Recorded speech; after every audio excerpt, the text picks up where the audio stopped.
ሰላም ሰላም ውድ የፍጻሜ ማንቂያ ሚዲያ ቤተሰቦች እንዴት ናችሁ? ሰላማችሁ በክርስቶስ ብዝት ይበልልኝ። ዛሬ መስከረም 23 እና 24 የሚከበረው ለኦሮሞ ብሔረሰብ የኢሬቻ በዓል ነው። የመልካም የኢሬቻ በዓል እያልን መልካም ምኞታችንን እየገለጽን ወደ ዕለታዊ መረጃ ነው የምንሄደው።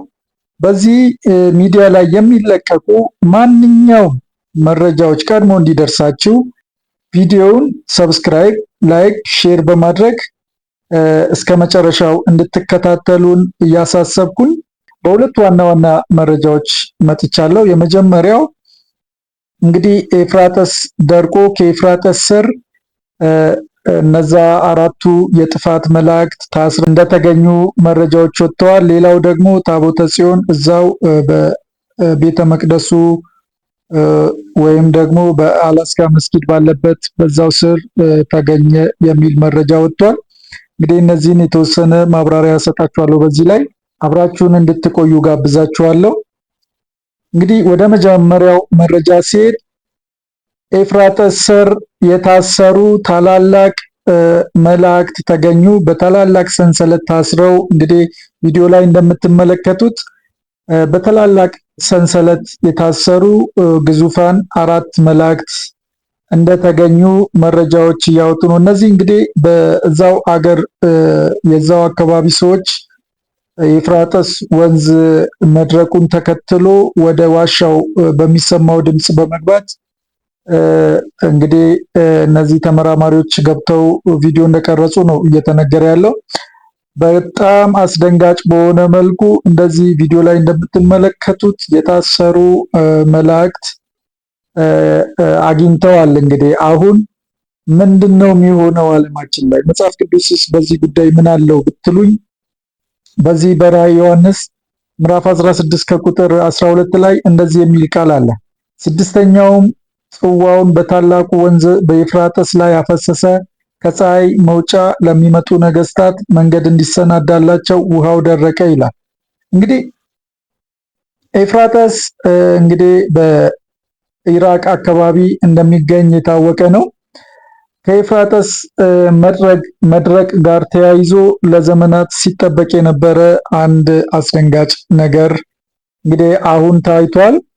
ይህም ኤፍራጥስ በአስደንጋጭ መልኩ ሙሉ በሙሉ ወደ መድረቅ ደረጃ ላይ ደርሷል እና ከቅርብ ጊዜ በሚወጡት መረጃዎች ከኤፍራጥስ ስር ትላልቅ ዋሻዎች እንደተገኙ ይነገራል።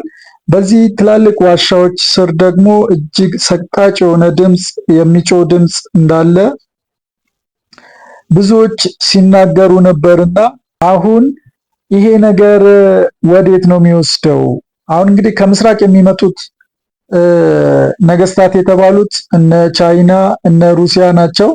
ለነሱ መንገድ ያዘጋጅላቸው ዘንድ ወይም ደግሞ ለዛ ለአርማጌዶን ጦርነት መንገድ ይሆንላቸው ዘንድ ነው ኤፍራጥስ የሚደርቀው። ኤፍራጥስ በሚደርቅበት ሰዓትስ ምንድን ነው የሚሆነው ካላችሁኝ፣ እንግዲህ ኤፍራጥስ በሚደርቅበት ሰዓቱ ከዛ ለዘመናት ተጠብቀው የነበሩ ለጊዜው መዓትን የሚያመጡ ህዝቡንም ደግሞ ወደ አርማጌዶን የሚያስከትቱ ነገስታትንም እርስ በርስ እንዲዋጉ የሚያደርጉ አራት የታሰሩ መላእክት አሉ። እነዛ መላእክት ይፈታሉ ጊዜው ሲደርስና እነዚህ እዛ አካባቢ ላይ የነበሩ ሰዎች ወይም ደግሞ ተመራማሪዎች ይህን ድምፅ በመስማት ነው እንግዲህ ይህን አሰቃቂ ድምፅ በመስማት ነው ወደ አካባቢው ወደ ዋሻው ጠልቀው የገቡት። ጠልቀው በገቡበት ሰዓት እንግዲህ ቪዲዮ ላይ እንደምትመለከቱት እጅግ አስደንጋጭ በሆነ መልኩ በትላልቅ ሰንሰለት የታሰሩ አራት መላእክትን አግኝተዋል። እዛ አካባቢ የተጻፉ ጽሑፎችን አይተዋል። እንግዲህ አሁን ይሄ ሪፖርት ከሆነበት ጊዜ ጀምሮ ምን እየተከናወነ እንደሆነ አናውቅም። ነገር ግን መጽሐፍ ቅዱስ እንዲህ ይለናል። በዚህ በራዕየ ዮሐንስ ምዕራፍ 9 ቁጥር 12 ላይ ስድስተኛውን መልአክ ነፋ፣ በእግዚአብሔርም ፊት ካለ በወርቅ ከተሰራ መሠዊያ ቀንዶች አንድ ድምፅ ሰማሁ። መለከትም ያለው ስድስተኛው መልአክ በታላቁ ወንዝ በኤፍራጥስ የታሰሩትን አራቱን መላእክት ፍታቸው አለው። የሰዎችንም ሲሶ እንዲገድሉ ለሰዓቱና ለቀኑ ለወሩም ለዓመቱም ተዘጋጅተው የነበሩ 4ቱ መላእክት ተፈቱ። የፈረሰኞችም ጭፍራ ቁጥር እልፍ ጊዜ እልፍ ነበረ። ቁጥራቸውን ሰማው። ፈረሶቹንና በእነርሱ ላይ የተቀመጡትን አንዱን በራእይ አየሁ። እሳትና ያክንት ዲንም የሚመስል ጥሩር ነበራቸው። የፈረሶቹም ራስ እንደ አንበሳ ራስ ነበረ። ከአፋቸውም እሳትና ጢስ ዲንም ወጣ ይላል። ከአፋቸውም በወጡት በእሳቱና በጢሱ በዲኑም በእነዚህ 3 መቅሰፍቶች የሰዎች ሲሶ ተገደለ ይላል እና እንግዲህ ከአፋቸው ምን አይነት ነገር እንደሚወጣ እሳት፣ ዲን እና ጢስ እንደሚወጣ ይነግረናል። እንግዲህ የሰዎች ሲሶ ሲል አሁን ዓለም ላይ ወደ 7 ቢሊዮን ሕዝብ አካባቢ አለ ተብሎ ይገመታል። እንግዲህ ከ7 ቢሊዮን ውስጥ 3/4ኛው ይገደላል ማለት ነው። በእነዚህ የጥፋት መላእክቶች አማካኝነት 3/4ኛው ሕዝብ ይገደላል። ያ ማለት አፋቸው በሚወጣው የጥፋት ተልእኮ ነገስታትን ሁላ ያደራጁና ወደ 200 ሚሊዮን የሚጠጋ ወታደሮችንም እንደሚያከማቹ ነው መረጃዎች የሚነግሩንና የተለያዩ በዚህ ጉዳይ ላይ ምርምር ያደረጉ ሰዎች ወደ አርማጌዶን ጦርነት እንደሚያስከትቷቸው ይናገራሉና እንግዲህ ወገኖች ሆይ በጣም ልንነቃ ያለንበት ጊዜ ላይ ነው ያለነው። አሁን ይህ በጣም አስደንጋጭ መረጃ ነው ለኛና ምንድነው የሚሆነው ቀጣይ ነው። አሁን መላእክቶቹን እንዴት ነው ሰዎች ናቸው የሚፈቱት ወይስ ሌላ መልአክ ነው የሚፈታው? እሱን የምናየው ጉዳይ ነው ወደፊት። ነገር ግን አሁን በቪዲዮ በዚህ መልኩ ወጥቷል። እንግዲህ ወደ እግዚአብሔር ልንመለስ ይገባል። ንስሐ ልናደርግ ይገባል። እግዚአብሔርን በፊቱ ይቅርታ በንስሐ እውነት በመመለስ ወደ እግዚአብሔር ልንቀርብ ይገባል ብዬ መልእክት አስተላልፍላችኋለሁ። ወደ ሁለተኛው መረጃ ሳልፍ ደግሞ ለዘመናት እንግዲህ ታቦተ ጽዮን በተለያዩ አካባቢዎች አገሮች አለ ተብሎ ሲነገር ነበረ። እንዲያውም በዶናልድ ትራምፕ ቤትም ተገኘ ተብሎ ሲወራ ነበረ። እንግዲህ አሁን በዛው በአላስካ መስጊድ ስር ወይም ደግሞ ቤተ መቅደሱ ተገንብቶበት በነበረበት ስር በትልቅ የኮንክሪት ግንብ ተቀብሮ ለዘመናት ቆይቶ ተቆፍሮ እንደወጣ ማስረጃዎች እየወጡ ነው። ይህ ታቦተ ጽዮን እንግዲህ እግዚአብሔር ለሙሴ በዘጸአት 19 ላይ ወደ ሲና ተራራ ወጥቶ ከሰጠው ከ10ቱ ትእዛዛት ጋር የተያያዘ ታሪክ አለው። እስራኤላውያን ከግብጽ ከወጡ ጀምሮ ወደ ወተትና ማር ወደምታፈልቀው ምድር እስከገቡበት ድረስ ለ40 ዓመታት በበረሃ ሲሄዱ አንዱ ይዘውት የነበሩት ታቦተ ጽዮን ነው። እግዚአብሔር በዛ እየተገለጠ ያግዛቸው፣ ይረዳቸው፣ ያነጋግራቸው እንደነበረ ከታሪክም ከመጽሐፍ ቅዱስ ላይ የምናገኘው ሐቅ ነውና ከጊዜ በኋላ ግን በ550 ዓመተ ዓለም አካባቢ እስራኤላውያን በባቢሎን ምርኮ በወደቁበት ሰዓት እንግዲህ ታቦተ ጽዮን እንደጠፋ ይነገር ነበር። ከዛ በኋላ ደግሞ በፋርስና በሜዶን ዘመን ወደ ሀገራቸው ሲመለሱ ታቦቱንም ይዘው እንደተመለሱ ይነገራል። ነገር ግን በሮም አገዛዝ ወይም ደግሞ ከ113 ዓመተ ዓለም እስከ 225 ዓመተ ምህረት ድረስ ሮም በዓለም ላይ ትልቅ ግዛት እንደነበረች ይታወቃል። የዛን ጊዜ አይሁድንም ወይም ደግሞ ኢየሩሳሌምንም ጠቅልላ ገዝታ እንደነበረ ይታወቃል።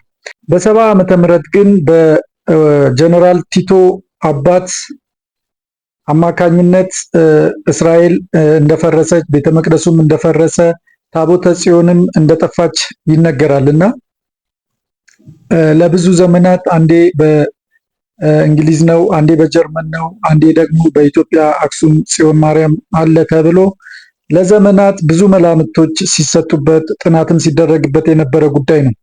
አሁን ግን በዛው በኢየሩሳሌም በቤተ መቅደሱ ስር ለዘመናት ተቀብሮ እንደነበረ በሮም ጊዜ የነበሩ አይሁዶች እዛ ስር እንደቀበሩት እና አሁን እንደተገኘ ማስረጃዎች እየወጡ ነው ያሉትና እንግዲህ አሁን በዚህ ጉዳይ ላይ በዚህ ሰዓት ለምንድን ነው ይህን ታቦት ያወጡት ስንል በቤተ መቅደሱ ለሚያደርጉት ስርዓተ አምልኮ አንዱ አስፈላጊና ዋነኛው ንዋያተ ቅዱሳት ነውና እንግዲህ እግዚአብሔርን በዚህ መልኩ እናመልከዋለን ብለው እየተዘጋጁ ነው ያሉት። ቤተ መቅደሱ መቼም እንግዲህ ያለ ታቦተ ጽዮን እንደማይገነባ የታወቀ ነገር ነው።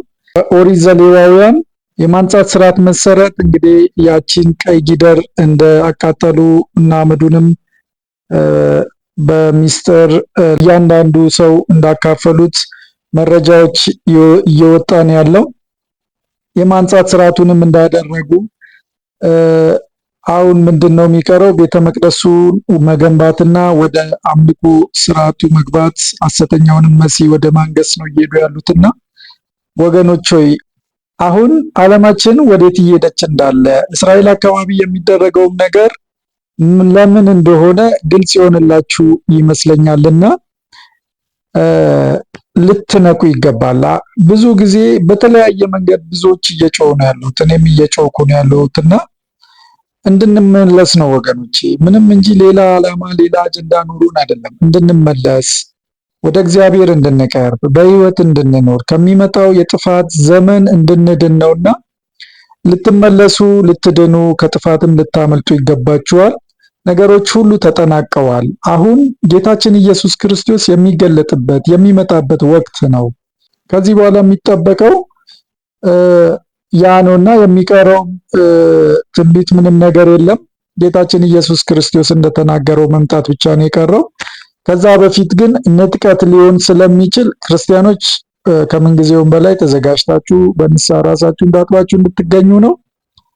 በጌታ በኢየሱስ ክርስቶስ ያላመናችሁ ደግሞ እግዚአብሔር አምላክ በዘላለም ሐሳቡ የመዳኛ መንገድ ወዳደረገው ወደ ጌታችን ወደ ኢየሱስ ክርስቶስ አምናችሁ ተቀብላችሁ የእግዚአብሔር ልጅነትን እንድታገኙ ነው ምጠራችሁ።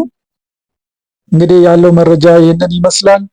በዚህ ጉዳይ ላይ ሐሳብና አስተያየት ያላችሁ ሰዎች ካላችሁ ኮመንት ላይ አድርጉልኝ። ሰብስክራይብ ማድረግ እንዳይረሳ፣ ሼር ማድረግ እንዳይረሳ፣ ላይክ ማድረግ እንዳይረሳ። ጸጋ ይብዛላችሁ። ተባረኩ።